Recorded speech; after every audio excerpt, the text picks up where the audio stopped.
Kita akan melanjutkan pembacaan perenungan dari Injil Matius. We will continue our scripture reading and meditation on the Gospel of Matthew. Kita sekarang sampai kepada Matius pasal yang ketiga. We have now arrived at Matthew chapter 3. Kita membaca beberapa ayat yaitu dari 13 sampai dengan 17 ya. We will read several verses from verse 13 and so on. Maka datanglah Yesus dari Galilea ke Yordan kepada Yohanes untuk dibaptis olehnya. Tetapi Yohanes mencegah dia, katanya, "Akulah yang perlu dibaptis olehmu dan engkau yang datang kepadaku." Lalu Yesus menjawab, katanya kepadanya, "Biarlah hal itu terjadi, karena demikianlah sepatutnya kita menggenapkan seluruh kehendak Allah."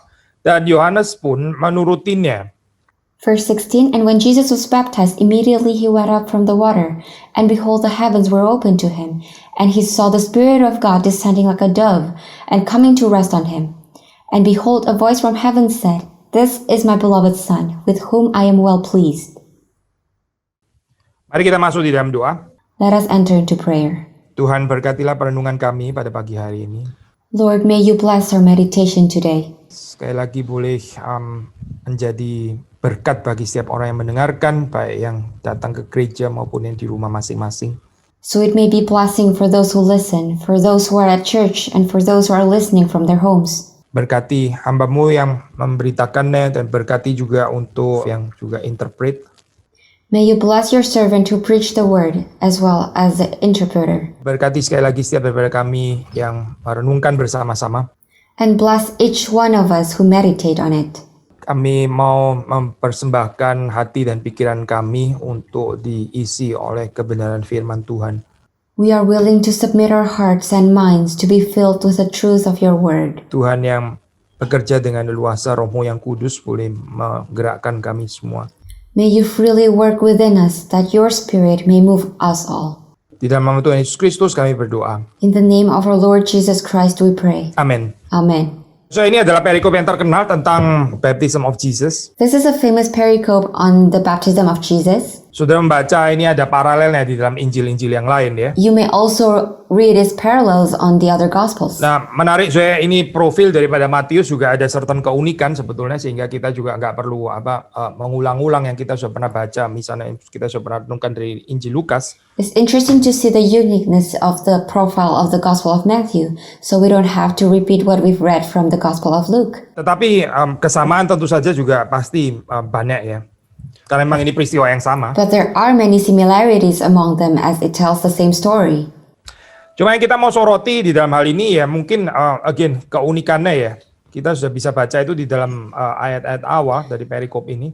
But what we would like to focus on in this uniqueness, which we can also find in the early verses of this pericope. Misalnya saya di dalam ayat yang ke-14 di situ ya. Ini ada pembicaraan khusus Yohanes yang mencegah dia, yang mengatakan kalimat, "Akulah yang perlu dibaptis olehmu dan engkau yang datang kepadaku." For example, in verse 14, there's a prevention as stated by John the Baptist. I need to be baptized by you, and do you come to me? Maksudnya di sini ada dialog terlebih dahulu gitu ya. Yohanes itu menyadari bahwa memang tidak seharusnya dia yang membaptis Yesus, harusnya Yesus yang membaptis dia. There's a dialogue that precedes the event of John suggesting that he isn't supposed to be the one who to baptize Jesus, but the other way around. Di sini saudara akan melihat sekali lagi ya bahwa Yohanes ini aware bahwa dia itu posisinya adalah seorang pendahulu dan ini adalah yang lebih besar yang datang setelah dia. We see once again that John was aware that he was the preceded and someone who comes after him is much greater.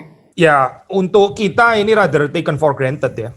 And for us, this is rather taken for granted. Tetapi di dalam zaman itu kita melihatnya sebetulnya, maksudnya bukan kita ya, tapi orang pada zaman itu, ya sebetulnya melihatnya ya Yesus ini semacam disciple daripada Yohanes karena dia datang belakangan. Yesus ini adalah successor daripada Yohanes Pembaptis.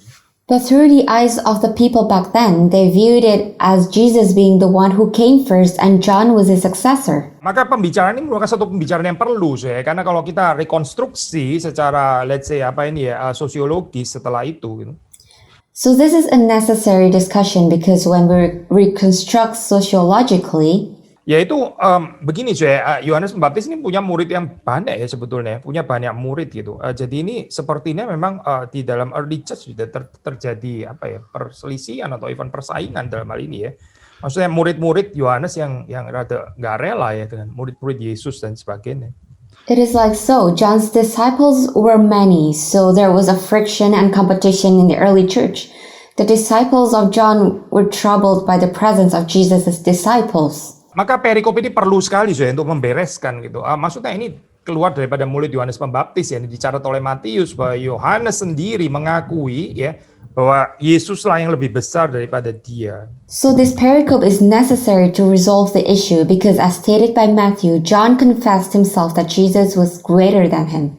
Nah, saudara kita kemudian yang juga membaca dalam bagian ini kita melanjutkan jawaban daripada Yesus again yang unik untuk profil teologi Matius ya. Continuing our reading, we then see Jesus' unique response, which emulate the profile of the Gospel of Matthew. Saudara membaca di situ jawaban Yesus, biarlah hal itu terjadi karena demikian sepatutnya kita mengenapkan seluruh kehendak Allah, terjemahan bahasa Indonesia. Jesus said, "Let it be so now, for thus it is fitting for us to fulfill all righteousness."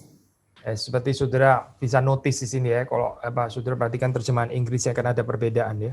As you might have noticed, there is a distinction between the Indonesian and the English translations. Di Indonesia pakai terjemahannya adalah supaya kita fulfill all the will of God. Di dalam bahasa Inggris kita baca fulfill all righteousness. In Indonesian, it is translated as to fulfill the will of God, whereas in English, it's to fulfill all righteousness. Nah ini tentu saja dua ini memang saling melengkapi. Ini bukan terjemahan yang jelek sih by the way di bahasa Indonesia ya. Sure, these two translations complete each other. The Indonesian translation isn't necessarily bad. Bahkan waktu menekankan di sini melakukan kehendak Allah ini juga sangat cocok untuk profil teologi Matius. In fact, fulfilling the will of God matches with the profile of the Gospel of Matthew. Maksudnya misalnya membaca di dalam pasal yang ke-7 gitu ya. Ini salah satu ayat yang penting di dalam Injil Matius. For instance, if you read in chapter 7, one of the most important verses of the Gospel of Matthew, saudara membaca misalnya 7 ayat 21, di situ bukan setiap orang yang berseru kepadaku Tuhan, Tuhan akan masuk ke dalam kerajaan sorga, melainkan dia yang melakukan kehendak Bapa-Ku yang di sorga. Chapter 7 verse 21 says that not everyone who says to me, Lord, Lord, will enter the kingdom of heaven, but the one who does the will of my Father who is in heaven. Jadi saya melakukan kehendak Allah, ini memang sentral saya. Ini penting sekali untuk Matius gitu. So fulfilling the will of God is central and important for Matthew as well. Mungkin bukan the center ya, tapi one of the centers. Mungkin kita bicara plural centers di situ gitu. Perhaps we can call it one of the centers, plural. Jadi sekarang kita lalu terus kemudian kalau pakai istilah all righteousness itu apa ini di sini, apa keindahannya gitu ya, all righteousness. So what then is the beauty of using the term to fulfill all righteousness? Apa keindahannya? Yaitu kita melihat di sini bahwa ini berarti sangat berkaitan dengan ketaatan terhadap Torah. The beauty is that we see that it's very much connected to the obedience of Torah. Nah, kita tahu Matius ini bahkan menulis Injilnya itu di dalam struktur ini ya, Pak, 5 major discourses. Dan ini reflecting Pentateuch sebetulnya gitu.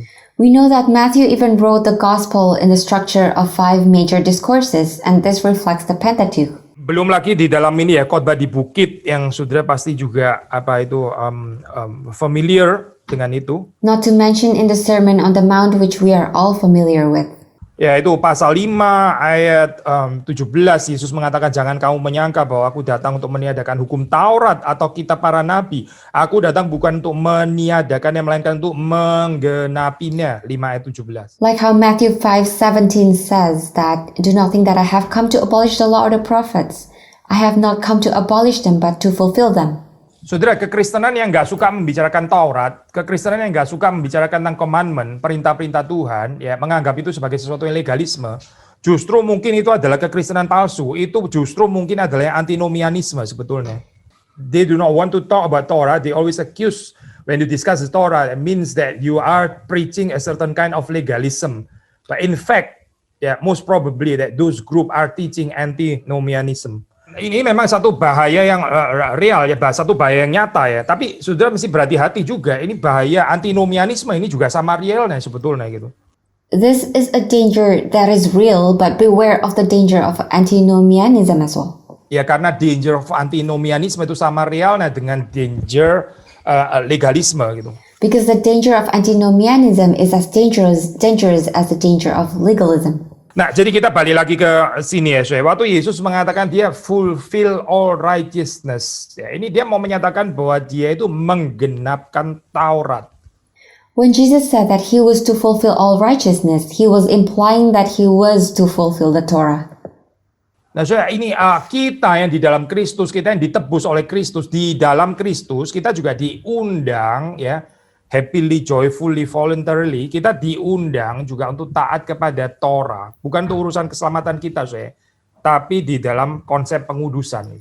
Like we who have been redeemed by Christ, we are to invited joyfully and voluntarily to fulfill the Torah, not for the sake of our salvation, but sanctification. Ya, bukan untuk keselamatan kita, karena keselamatan kita itu solely by grace. Ya.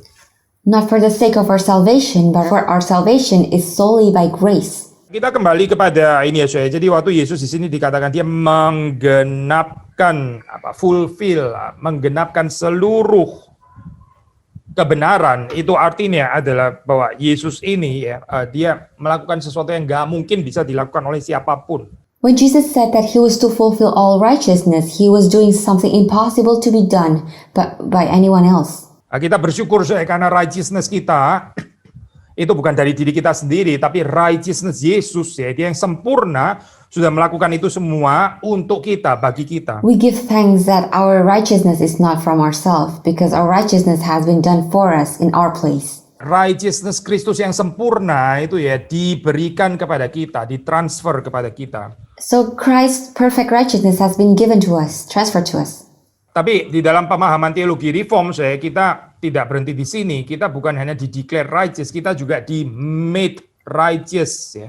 But in the Reformed theology, not are we declared righteous, but also made righteous. Nah, so di dalam hal ini kalau kita boleh bikin pemetaan ya, sebetulnya dalam hal ini di dalam reform teologi, di dalam hal ini ya, waktu pakai istilah made righteous ada certain kedekatan dengan Roman Catholicism daripada Lutheran. If we want to map this according to the understanding of Reformed theology, there's a connection to the Roman Catholics that is with the Lutheran. Our soteriology is very close to the Lutheran, of course, actually the same, basically. Tetapi di dalam konsep pengudusan di sini ya, kita ada tempat untuk made righteous. Sementara di dalam Lutheran teologi itu ya, itu sangat-sangat khawatir pakai istilah made righteous, itu dianggap satu istilah yang berbahaya gitu. But in the concept of sanctification, there's a place for us to be made righteous, while in the Lutheran theology, they are very much troubled by the concept of being made righteous. They are very skeptical, very careful in using or applying that term ya, made righteous itu. They rather prefer the term declared righteous instead of made righteous. So ada difference memang di sini gitu. So there is a difference here. Tapi saya bukan mau membawakan ini dalam cara yang polemikal ya. Saya mengundang saudara untuk mempelajari dengan lebih baik gitu. Ini kita kan reform evangelical, ya harusnya kita ini ya lebih reform di dalam hal ini ya, karena ya ini ada dasarnya di dalam Alkitab gitu. But I don't wish to deliver this in a polemical way. I would like us to learn better about this because we are in the Reformed theology. We are supposed to be reformed in this matter because it is stated in the Bible. So kita kembali pada pembahasan ini ya. Jadi Yohanes mengatakan Yesus dia datang itu menggenapkan seluruh righteousness, all righteous, seluruh kebenaran. Going back to our scripture reading, John said that Jesus came to fulfill all righteousness. Nah ini penting ya, Syekh. Penting juga untuk keselamatan kita, penting untuk menyatakan ketaatan Yesus yang sempurna kepada Taurat. This is important for our salvation, to declare Christ's perfect obedience to Torah.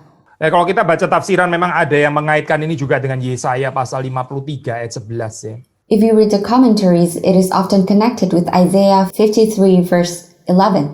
Sudah membaca di situ bahwa ada the righteous one ya yang akan make many itu righteous, yang akan membenarkan banyak orang. You can read there that there will be a righteous one who make many to be accounted righteous.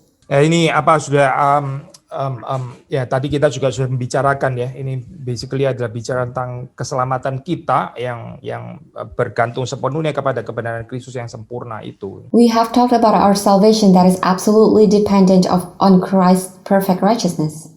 Jadi begini saya, Yesus itu memang seharusnya dia tidak dibaptis, apalagi ya baptisan Yohanes yang terkenal dengan baptism of repentance itu ya gak cocok sebetulnya memang Yesus dibaptis itu ya dalam hal ini. So Jesus did not need to be baptized. Even so, knowing that John's baptism was associated with the baptism of repentance, it's simply unsuitable. Tetapi ini semua terjadi karena Yesus itu solidaritas dengan saudara dan saya. Dia adalah manusia yang sejati, dia menaati Taurat ya. Yang seharusnya itu adalah panggilan saudara dan saya, tapi kita gagal. Yesus yang melakukannya dengan sempurna. But all these must happen due to Jesus' solidarity to us all. He is fully human, and so he was obedient to the Torah that's supposed to be our responsibility, and yet we fail. But Jesus has done it perfectly. Tapi Yesus menggantikan kita, Yesus melakukan itu semua untuk kita. But Jesus took our place, represented us, and did all that for us. Karena kita nanti juga akan dipanggil ke sana. Good, kita melanjutkan pembahasan daripada ini ya, pasal 3 di sini saudara membaca di dalam ayat yang ke-16 ya. Sesudah Yesus dibaptis, Yesus keluar dari air. Pada waktu itu juga langit terbuka dan ia melihat Roh Allah seperti burung merpati turun ke atasnya. We will continue our discussion on chapter 3. Here you read in verse 16, "And when Jesus was baptized, immediately he went up from the water, and behold, the heavens were opened to him, and he saw the Spirit of God descending like a dove and coming to rest on him." Ya, Yesus di sini keluar dari air, kemudian langit terbuka. So, ini langit terbuka ini sebetulnya motif ya kalau di dalam biblical theology. Jesus went up from the water and the heavens were opened. The heavens opening is actually a motive in the biblical theology. Tapi saudara membaca ya, kalau di dalam perjanjian lama kita nggak bisa ada waktu untuk membahas satu persatu. Tapi intinya saya waktu langit terbuka itu kalau sudah baca di dalam perjanjian lama ya, itu seringkali yang terjadi adalah Tuhan itu mendatangkan hukuman. Langit terbuka, lalu terus kemudian murka Tuhan dinyatakan. But reading the Old Testament, when the heavens were opened, what actually happened was God delivering damnation. The heavens were opened and the wrath of God was revealed. Tetapi yang menarik saya ada shift ya, ini namanya motif pergerakan motif ya, satu ayat di dalam perjanjian lama yang ini terus kemudian ada motif pergerakan mempersiapkan kepada penyataan anugerah ya. But what's interesting is that there's a shift of motive from the Old Testament to the revelation of grace. Ya, jadi saudara membaca di sini, ini nggak bicara ini langit terbuka, bukan murka yang dinyatakan saya, tapi ini adalah anugerah Tuhan yang dicurahkan ya. So reading this part, we see that the wrath of God is not being revealed when the heavens were opened, but grace. Ya, saya ini aja, tadi kan nggak singgung sama sekali, tapi nggak satu saja, itu waktu air bah dicurahkan, itu Tuhan membuka tingkap-tingkap langit. Lalu itu bukan anugerah saya, itu bicara tentang murka sebetulnya di sana kan ya. When the great flood was poured during Noah's time, the windows of the heavens were opened. It was not grace, it was God's wrath. Tetapi di sini kita membaca ini yang dinyatakan ini sebetulnya bukan penghukuman, tapi ini adalah berita keselamatan di dalam Yesus Kristus. But in our scripture reading, what's being revealed is not God's damnation, but His salvation in Jesus Christ. So, kita melihat di sini ada terjadi shift ya di dalam motif itu. We see that there is a shift in motive. Tetapi yang kita mau katakan adalah begini kalau kita nggak mengenal ya dulunya itu apa gitu ya, dulunya itu waktu langit dibuka itu berarti penyataan murka Tuhan, penghukuman, penghakiman. But what I want to imply is if we don't understand the context in the past, that when the heavens were opening could mean wrath and damnation. Kalau kita nggak mengenal itu ya kita cenderung membaca bagian ini, oh iyalah keselamatan. Ya memanglah langit dibuka emang harus keselamatan. Apalagi kalau bukan keselamatan, memang sepatutnya keselamatan dinyatakan. If we don't know that, we then would easily say, of course salvation would be revealed when the heavens were opened. What else would be revealed otherwise? Kita again ya, take it for granted gitu maksudnya. Ya memang beginilah harus salvation yang dinyatakan. Padahal nggak begitu loh di dalam Old Testament bukan demikian. Again, we take it for granted. Salvation is supposed to be revealed, yet it's not the case. It's in the Old Testament. Jadi ini adalah satu hal yang sangat mengagetkan ya, waktu dinyatakan Tuhan membuka langit ya, membuka langit terus kemudian ya langit terbuka, tapi ternyata yang dinyatakan itu adalah berita belas kasihan, berita keselamatan. So this is a shocking event when God opened up the heavens and what's being revealed is the gospel of mercy, of salvation. Nah, supaya kita bisa membaca, membandingkan ini ya, Matius, ini Injil Matius, sudah bisa buka dengan Markus, Lukas ya, maksudnya paralelnya ya, tentang bagian ini. We can read and compare the gospels of Matthew, Mark, Luke and view the parallelism. Ya ada buku banyak sekali saya dari Alan Kurt ya, kalau sudah tertarik untuk mempelajari teologi lebih dalam. Alan Kurt itu ada buku, bukan buku sih, dia compile actually ya. Bukunya tentang Synopsis of the Four Gospels. There is a book or compilation written by Kurt Aland. Itu judulnya adalah Synopsis of Synopsis of the Four Gospels ya. Entitled The Synopsis of the Four Gospels. Nah, di situ sudah bisa membaca ada paralel ya. Ini Matius, Markus, Lukas, Yohanes itu ini yang perikop yang dianggap sama atau sangat dekat sekali itu diparalelkan sehingga sudah bisa membandingkan dengan lebih baik di situ. You can see that there is a parallelism there between Gospels of Matthew, Mark, Luke, John. The similar pericopes are being compared and paralleled. Sudah bisa membaca misalnya ini ya, coba di dalam Matius Matius 3 ayat 13 ini misalnya ya. Matius 3 ayat 13 onward ini ya. We can read for example in Matthew 3 verses 13 onward. Nah, saya sudah membandingkannya dengan catatan daripada Injil sinoptik yang lain misalnya ya. If you compare this with the other synoptic gospels. Misalnya saya membaca di dalam Markus pasal yang pertama ya, sudah membaca di situ. Saya membaca ya ayat 11. And a voice came from heaven, "You are my beloved son, with you I am well pleased." Ya, itu Injil Markus. Lalu kemudian Lukas pasal 3 ya, kita membaca di dalam ayat yang ke-22 ya, itu perkataannya adalah "You are my beloved son, with you I am well pleased." Then Luke 3:22 which is the same. Nah, sekarang kita membaca di dalam Matius ya. Matius pasal 3 ayat 17. This is my beloved son with whom I am well pleased. Now we read Matthew 3:17. This is my beloved son with whom I am well pleased. Sudah notice perbedaannya gitu. Markus dan Lukas itu membicarakan di dalam perspektif yang intim, pembicaraan antara bapa dan anak ya. Do you notice the differences? Matthew and Luke wrote the dialogue in an intimate manner that is between the father and the son. Jadi, engkaulah anakku yang kukasihi, kepadamulah aku berkenan. Ya. You are my beloved son, with you I am well pleased. Jadi, Bapa berkata kepada anak. So the father spoke to God the son. Tapi di sini Matius mengatakan, inilah ya anakku yang kukasihi, kepadanyalah aku berkenan. But Matthew wrote, this is my beloved son, with whom I am well pleased. Di sini waktu kita membaca perbedaan seperti ini ya, kita nggak diundang, kita nggak diajak sebetulnya historical yang mana gitu ya. Which one is the historical Jesus, the historical speech gitu dan sebagainya. Itu pertanyaan yang kurang ya, itu pertanyaan sebetulnya salah berpikir gitu. When we read such difference, we are not invited to question which one is the historical speech. This is a faulty way of thinking. Ya, atau kita menyelesaikan, mungkin jangan-jangan Bapak ngomong dua kali, sekali ngomong kepada Yesus langsung, terus kemudian sekali dalam bentuk lebih kacau lagi, coba penjelasannya kayak begini, nggak berguna sama sekali gitu. We may even conclude that maybe God said the same sentence twice, one to the son and one for the people. This is a chaotic and useless discussion. Yang bermasalah di dalam pengiran seperti ini adalah cara pendekatan pembacaan modern ya, semuanya harus sama persis ya.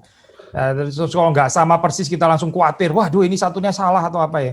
Sebetulnya model seperti ini adalah satu pembacaan yang sudah dianggap ini ya sangat outdated dan sudah ditinggalkan dari kapan-kapan. Gitu. What's problematic in such thinking is the approach of modern reading that all readings must be the same as one another. If not, we start to be anxious in determining which one is incorrect. This reading is actually very outdated and have been left behind. Kalau every ini ya, apa semua perikop harus exactly the same. Ya sudah, ngapain kita punya 4 gospel ya, satu aja tuh sudah cukup. Ngapain habis-habisin kertas kayak begitu? Sederhana sebetulnya jawabannya.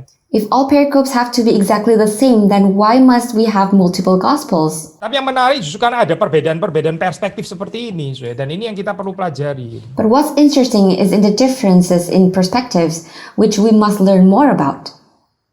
Apa bedanya Bapak berbicara langsung kepada anak dengan Bapak mengatakan dalam bentuk ini ya, orang ketiga, this is my beloved son, ya, kepada yang lain itu, apa bedanya? What difference does it make when the father spoke directly to the son as opposed to speaking in third person? Bedanya itu jelas ya, berarti Matius ini lebih tertarik untuk mempresent cerita ini sebagai bentuk penyataan, pengumuman. Ini adalah satu public announcement sebetulnya. It means that Matthew is more interested in presenting the story as a form of a declaration, a public announcement. Whereas Lukas dan Markus itu mereka lebih tertarik dalam hal ini present the story ini dalam pengertian pembicaraan yang intim antara bapa dan anak. Whereas Luke and Mark were more interested in presenting the story in an intimate father and son relationship.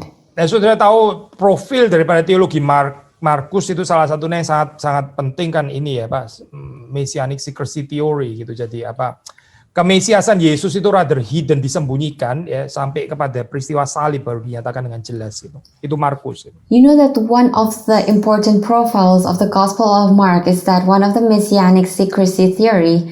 So the messiahship of Jesus is hidden until the event of the cross itself. Tapi Matius nggak ada concern itu, Matius nggak ada concern Messianic secrecy theory, nggak ada gitu. Ini bukan profilnya teologi Matius. Jadi di sini bentuknya adalah pengumuman di dalam hal ini ya. But Matthew is not concerned with the Messianic secrecy theory. It is not the profile of the Gospel of Matthew. So he wrote the dialogue here as an announcement. Yang paling sedikit ini adalah ini didengar oleh Yohanes Pembaptis. Paling sedikit ya. Ini maksudnya kalau kita bicara ini ya secara peristiwa pada saat itu ya, dan mungkin juga Matius mencatat juga didengar oleh orang-orang yang hadir di sana gitu. Tapi paling sedikit didengar oleh Yohanes Pembaptis. At least it was heard by John the Baptist, at least. Although we also read that it was also heard probably by the surrounding crowd. Tapi yang lebih pasti Matius menghendaki bahwa kalimat ini didengar oleh pembacanya, itu sudah pasti. But what we know for certain is the fact that Matthew willed the sentence to be heard by his readers. Jadi di sini Matius sudah memberitahukan dengan jelas ya, Yesus ini siapa. Dia adalah anak Allah yang dikasih oleh Bapanya. Kepada Yesus itu, anak Allah yang dikasih itu, Bapa berkenan. So here Matthew proclaimed clearly who Jesus was. He was God's beloved son with whom God is well pleased. Jadi di sini Matius itu ya mencatat perkataan ini ini perlu diketahui oleh banyak orang. Ini sesuatu yang diumumkan gitu. Terutama sekali lagi untuk pembaca daripada Injil Matius. Matthew stated this sentence to be known by many people as it was announced, including the readers of the Gospel of Matthew. Ya, termasuk pembaca dari Injil Matius, the readers of Gospel of Matthew. So, nah, lalu terus kemudian kita membaca bagian ini ya. Ini Yesus keluar dari air, pada waktu itu juga langit terbuka, tadi kita sudah bahas. Lalu ia melihat roh Allah seperti burung merpati. Roh Allah seperti burung merpati. Reading this part, Jesus then went up from the water and the heavens were opened. We have discussed about them. And he saw the Spirit of God descending like a dove. Nah, sudah ini kalau kita baca cari dalam Perjanjian Lama ya, sudah juga bisa menemukan ini di dalam commentary gitu. Ini dikaitkan beautifully dengan Noah's dove ya, flying above the waters of chaos. Itu sudah baca di dalam Genesis 8 ya. Reading in the Old Testament and in commentaries, it was beautifully connected with Noah's dove that hovered on chaos. You can find it in Genesis 8. Flying above the waters actually ya, kalau yang flying above the water, yeah. Nah, ini ya menarik ya, relate baptisan Yesus dengan peristiwa itu ya, ya burung ini ya, burung yang melayang-layang di atas permukaan air. It's interesting to relate Jesus' baptism with the event of this dove hovering above the waters. Waktu saya pakai istilah dalam bahasa Indonesia melayang-layang di atas permukaan air, saudara langsung keinget loh. Ini kan Genesis 1 juga gitu ya. Waktu penciptaan di situ dikatakan roh Allah itu hovering ya, merachephet di dalam bahasa Ibrani ya, melayang-layang over the face of the waters. When I use the phrase hovering above the waters, you are immediately taken back to Genesis 1, during the creation when the Spirit of God was hovering, merachephet in Hebrew, hovering over the face of the waters. Saudara kalau combine ya, ini jadi Noah, dove flying above the waters, lalu kemudian the Spirit of God hovering juga over the face of the waters. Ya ini kaitannya dengan apa sih? What connection do we then get when combining these two, the dove hovering above the waters and the Spirit of God also hovering over the face of the waters? Ya, maksudnya hovering above the waters ini saudara bisa melihat ini gerakan juga rather bird-like gitu ya, seperti burung gitu dalam hal ini, merachephet itu.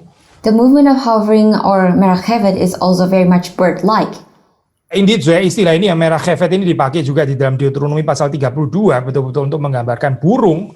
Indeed, merachephet is also used in Deuteronomy 32 in depicting a hovering bird. Jadi apa sih yang kita bisa tangkap di sini ya? Ini baptisan Yesus ini di-relate dengan theology of creation. So what could be grasped here? It means that Jesus' baptism is being related to the theory of creation. Theology of creation attested di dalam Genesis 1 itu sudah very convincing lah ya. Maksudnya kita nggak perlu jelaskan lagi gitu. Memang tentang penciptaan kan. The theology of creation as stated by Genesis 1 is obvious because the creation was written in that book.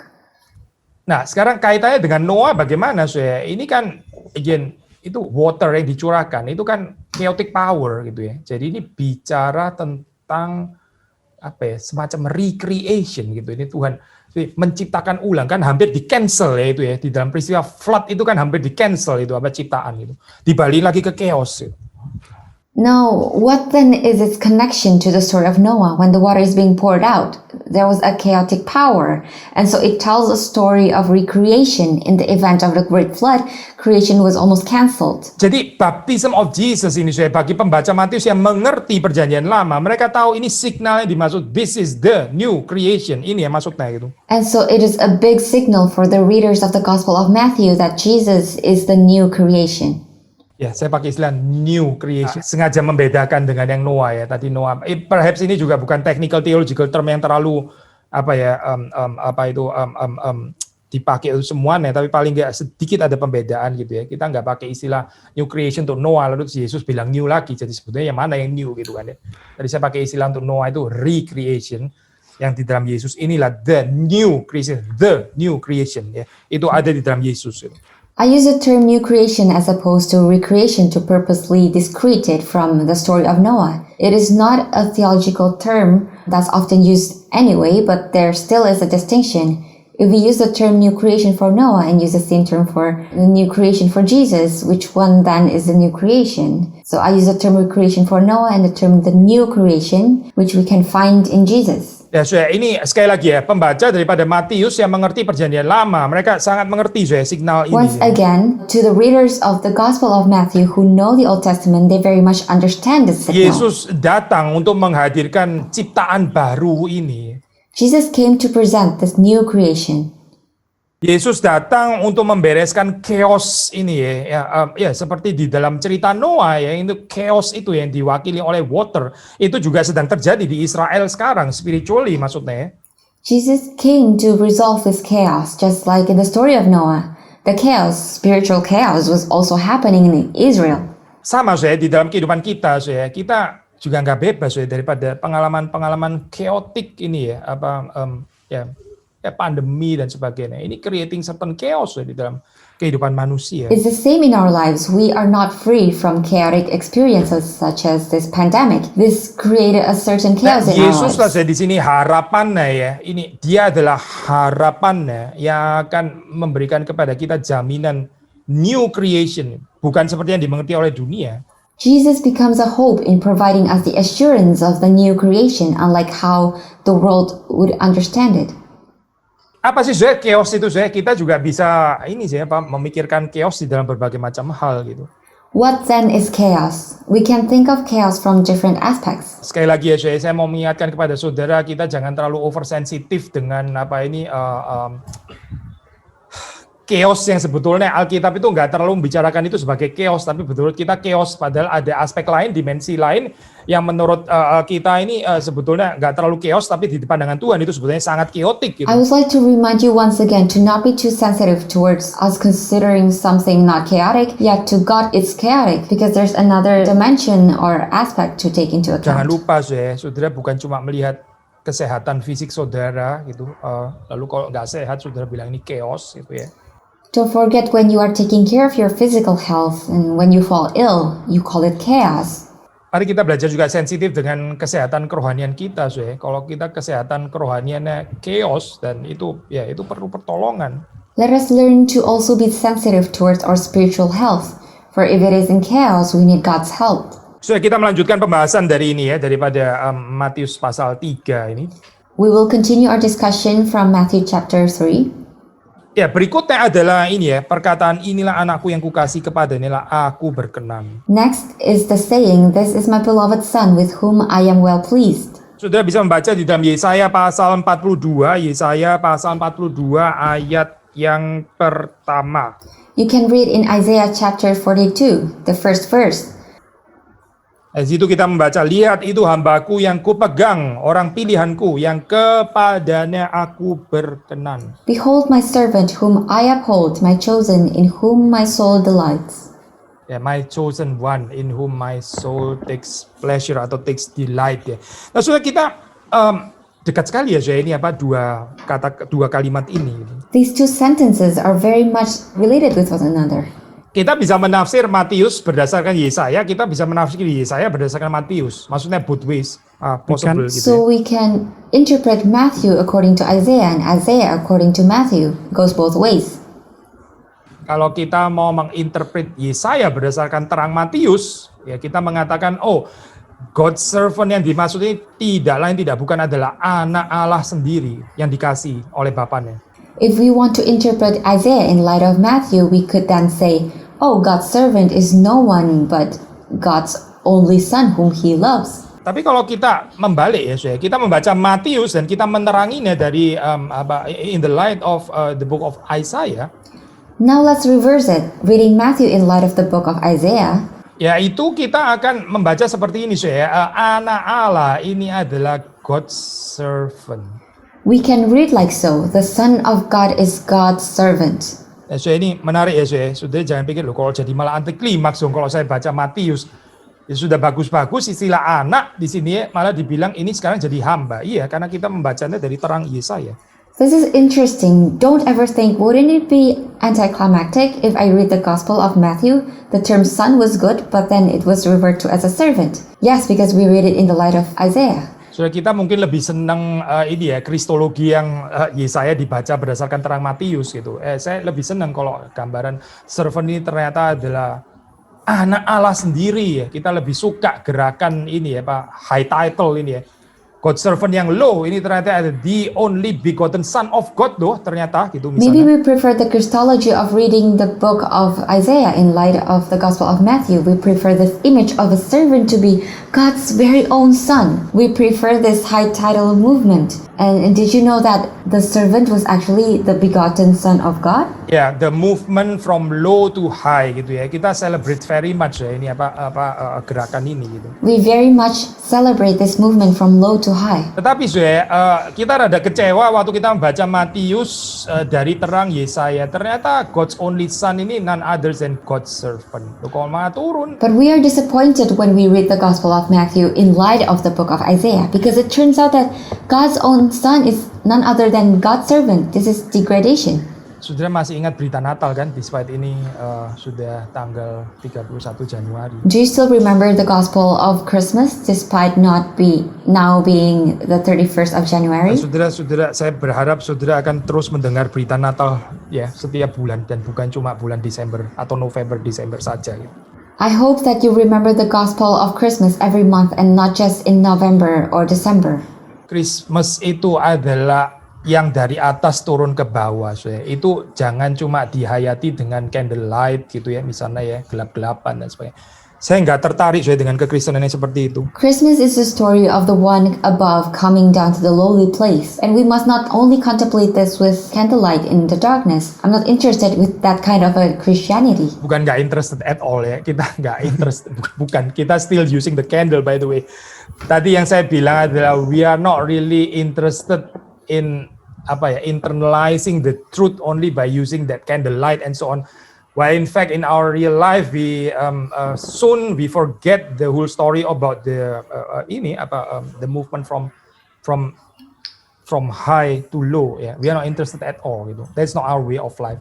It's only about the candlelight. Basically, Christmas is the candlelight service. Period. Ya, kita nggak interested dengan model seperti itu. Good, kita lanjutkan ya. Jadi lalu apa ya ini God's own Son ini ternyata ya kalau kita baca dari terang Yesaya kita mengertinya inilah ini adalah hamba. Dia datang itu sebagai hamba. So this God's own Son, in light of the book of Isaiah, we understand that he came to be a servant. Maksudnya dari terang ini kita melihat Yesus datang waktu di sini mendengar kalimat inilah anakku yang kukasih kepadanya aku berkenan. Ini nggak cocok kalau saudara mengaitkan wow what a privilege gitu. Ini bukan bicara privilege bukan. So upon hearing the phrase this is my beloved son with whom I am well pleased, it would be unsuitable to say wow what a privilege. This isn't a privilege. Kalau kita membacanya dari terang Yesaya maksudnya. If we read it from the light of the book of Isaiah. Tapi ini maksudnya mau mengatakan ini anakku yang kukasih, aku mengasihinya dan dia akan menjadi hambamu. Ya hamba umat Allah. But it's saying that this is my beloved son and he will become your servant, the servant of God's people. Ini adalah anakku dan dia akan menjadi hambamu. Dia ini adalah akan menjadi hamba Israel. He will become the servant of the Israelites.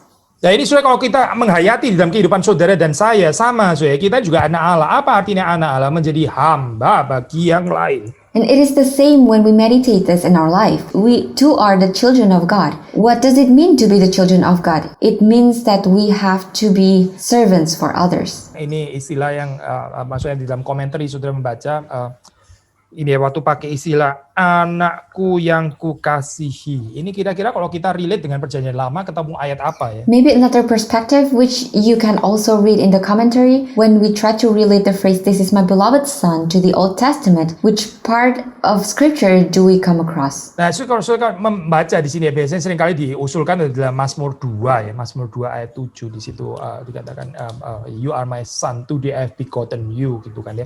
Bicara tentang eternal generation, Mazmur 2 ayat 7. And as I read, it was often related to Psalms 2:7. You are my son, today I have begotten you. Here it is talking of an eternal regeneration. Lebih kemudian yang mungkin baik ini ya yang lebih menarik yaitu yang di dalam Genesis 22 ayat 2. What's more interesting is in Genesis 22 verse 2. Nah di situ Allah memberikan perintah kepada Abraham untuk mengorbankan anaknya Ishak ya. Here God instructed Abraham to sacrifice his son Isaac.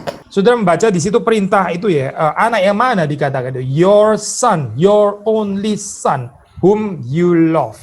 Which son did God instruct Abraham to sacrifice? Your son, your only son, whom you love. Nah, saudara membaca di dalam bagian ini, ini berarti ini kalau kita membaca agen Matius 3 dari perspektif Genesis 22. And so if we read Matthew 3 in light of Genesis 22. Sekali lagi ya, perkataan Allah ya, ini this is my beloved son whom I love ya, itu ini connected dengan cerita Abraham yang mempersembahkan anaknya sendiri. God's declaration, this is my beloved son whom I love, it is so much connected with the story of Abraham who sacrificed his only son. Sebetulnya kita tahu di dalam cerita Genesis itu Abraham kan akhirnya nggak betul-betul mempersembahkan anaknya kan, tapi diganti. Dan inilah ini ceritanya. Siapa yang mengganti? Ini cerita penggantinya ini ya. Ya ini Bapa sendiri yang mengorbankan anaknya. We know that Abraham did not really sacrifice the son because the sacrifice was replaced. And this is a story of that replacement.